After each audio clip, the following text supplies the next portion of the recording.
بسم اللہ الرحمن الرحیم۔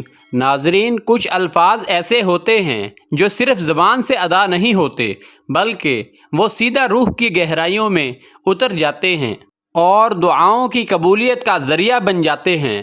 کیا کبھی آپ نے ایسے الفاظ کا ذکر سنا ہے جسے پڑھتے ہی آپ کے بے چین دل کو وہ سکون مل جائے اور ایسا لگنے لگے جیسے کسی نے آپ کی روح پر ہاتھ رکھ کر اسے تھپکی دی ہو؟ اگر نہیں تو سن لیجئے، اللہ کی بارگاہ میں ایسے ہی مختصر مگر طاقتور ترین الفاظ بھی موجود ہیں جو کہ عرش الہی کے پلروں کو ہلا سکتے ہیں، اور ان کلمات کو پڑھنے والے کے لیے رب ذوالجلال کے ہاں فریاد کرتے ہیں۔ وہ دو مبارک کلمات اور عظیم اسماء اعظم یہ ہیں۔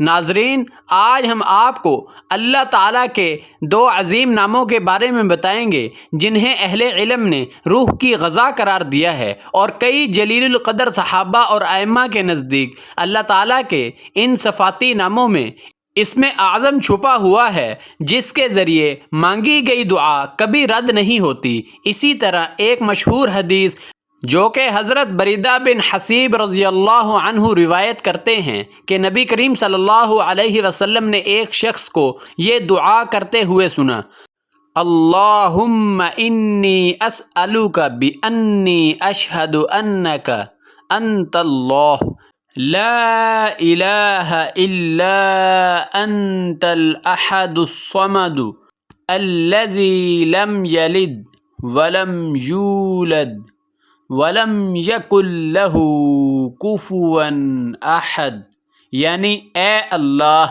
میں تجھ سے سوال کرتا ہوں اس گواہی کے ساتھ کہ تو ہی اللہ ہے، تیرے سوا کوئی معبود نہیں، تو اکیلا ہے، بے نیاز ہے، نہ اس کی کوئی اولاد ہے اور نہ وہ کسی کی اولاد، اور نہ ہی کوئی اس کا ہمسر ہے۔ تو رسول اللہ صلی اللہ علیہ وآلہ وسلم نے فرمایا: قسم ہے اس ذات کی جس کے ہاتھ پر میری جان ہے، اس شخص نے اللہ تعالیٰ سے اس کے اسم اعظم کے ذریعے دعا کی ہے، جس کے ذریعے دعا کی جائے تو وہ قبول فرماتا ہے، اور جس کے ذریعے سوال کیا جائے تو وہ عطا فرماتا ہے۔ سنن ترمذی۔ اس لیے ناظرین، یہ کوئی عام وظیفہ نہیں بلکہ یہ وہ الفاظ ہیں جو خود نبی کریم صلی اللہ علیہ وسلم کی مہر تصدیق سے ثابت ہیں۔ اسی طرح صحیح بخاری کی حدیث ہے کہ نبی کریم صلی اللہ علیہ وسلم نے فرمایا: کیا تم میں سے کوئی اس بات سے عاجز ہے کہ وہ ایک رات میں 1/3 قرآن پڑھے؟ صحابہ نے پوچھا: یہ کیسے ممکن ہے؟ آپ صلی اللہ علیہ وسلم نے فرمایا: سورہ اخلاص قرآن کا تیسرا حصہ ہے۔ ناظرین، اس حدیث سے یہ ثابت ہوتا ہے کہ جب آپ احد صمد کے ساتھ سورہ اخلاص پڑھتے ہیں تو گویا 10 پارے پڑھنے کا اجر اور برکت مل رہی ہوتی ہے، یعنی ایک ہی سورت سے گویا آپ کی دعا کی قبولیت بھی ہوگی اور 10 پارے کا ثواب بھی مل جائے گا۔ ناظرین، اب چلتے ہیں ان طاقتور الفاظ کی جانب جو کہ دعا کی قبولیت کا ذریعہ ہیں۔ ناظرین، وہ دو الفاظ احد اور صمد ہیں۔ یہ صرف 2 الفاظ ہی نہیں بلکہ یہ اللہ تعالیٰ کی وحدانیت، اس کی بے نیازی کا وہ سمندر ہیں جس میں ڈبکی لگانے والا کبھی خالی ہاتھ نہیں رہتا۔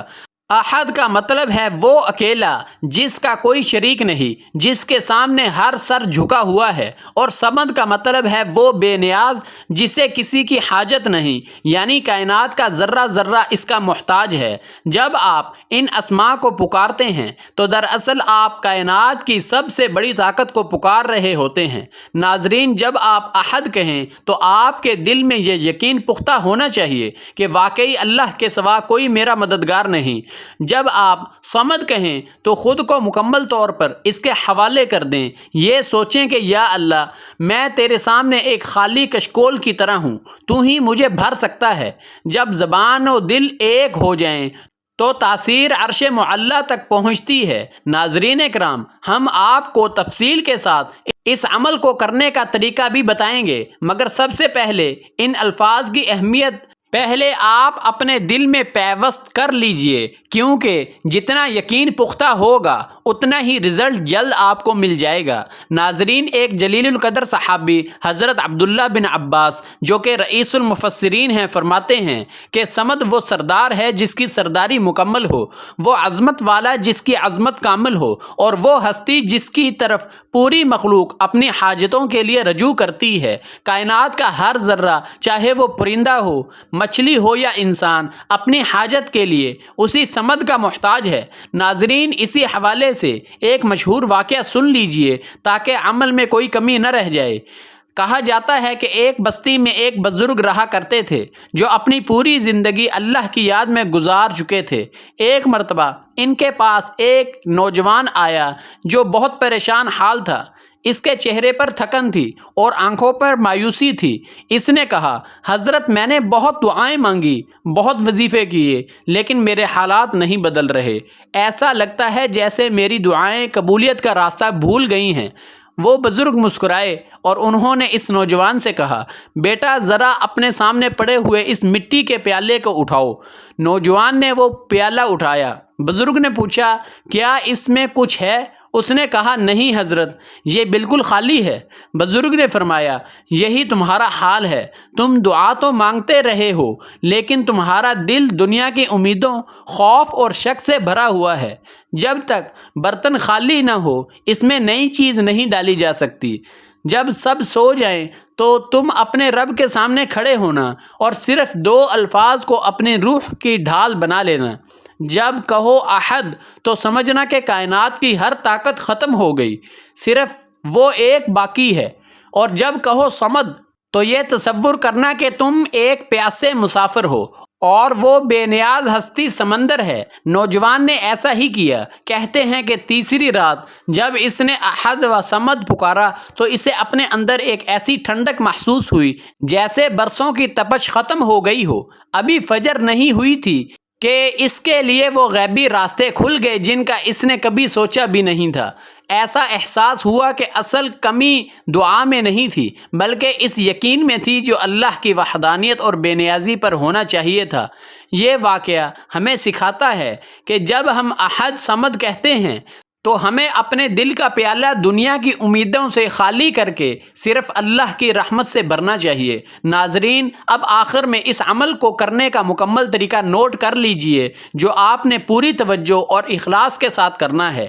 اس عمل کا تعلق کیونکہ دعا کی قبولیت کے ساتھ ہے، اس لیے اس عمل کو کرنے کے لیے سب سے پہلے آپ نے حضور پاک صلی اللہ علیہ وسلم کی ذات اقدس پر درود شریف کا نذرانہ پیش کرنا ہے۔ درود شریف آپ کوئی سا بھی مختصر درود شریف پڑھ سکتے ہیں، چاہے صلی اللہ علیہ وسلم صلی علی محمد پڑھ لیں یا اکیلا صلی اللہ علیہ وسلم بھی پڑھ سکتے ہیں، لیکن کیونکہ درود ابراہیمی کی بہت فضیلت احادیث کی کتابوں میں بھی وارد ہوئی ہے، اس لیے کوشش کیجئے کہ اس عمل کو شروع کرنے سے پہلے درود ابراہیمی ہی پڑھیں۔ حصول ثواب کے لیے ایک مرتبہ میرے ساتھ بھی آپ درود ابراہیمی پڑھ لیں۔ اللہم صلی علی محمد وعلی آل محمد کما صلیت علی ابراہیم وعلی آل ابراہیم انک حمید مجید۔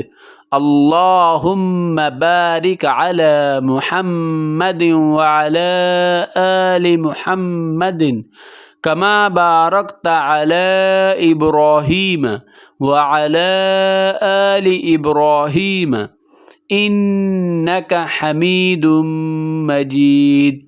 آپ نے یہ درود صرف ایک مرتبہ پڑھنا ہے، اس کے بعد 11 مرتبہ 2 عظیم اسماء اعظم پڑھنے ہیں، یا احد یا صمد۔ ان دونوں کو ملا کر پڑھیں گے تو ایک شمار ہوگا۔ جب آپ یہ بھی 11 مرتبہ پڑھ چکیں تو اس کے بعد ایک مرتبہ سورہ اخلاص مکمل پڑھیں گے۔ بسم اللہ الرحمن الرحیم، قل هو اللہ احد اللہ الصمد لم یلد ولم یولد ولم یکن لہ کفوا احد۔ جب آپ سورہ اخلاص بھی ایک مرتبہ پڑھ چکیں تو پھر دوبارہ وہی درود شریف ایک مرتبہ دہرا لیں جو آپ نے اس عمل کو شروع کرنے سے پہلے پڑھا تھا۔ یہاں پر اس بابرکت عمل کی تکمیل ہو جائے گی۔ اب آپ اپنے دل سے تمام دنیاوی خیالات کو نکال دیں اور یہ تصور کریں کہ آپ روحانی طور پر اللہ پاک کے بالکل سامنے حاضر ہو کر دعا مانگ رہے ہیں۔ بالکل خشوع خضوع اور حضور قلب کے ساتھ آپ جو بھی دعا مانگیں گے وہ انشاءاللہ اللہ کے حکم سے قبول و مقبول ہوگی۔ آئیے اب آخر میں میرے ساتھ بھی ان دعاؤں میں شامل ہو جائیے جو آپ اس عمل کے بعد مانگیں گے۔ اے اللہ کریم، ہماری تمام خطاؤں کو معاف فرما، ہمارے تمام چھوٹے بڑے ظاہراً پوشیدہ گناہوں کو معاف فرما۔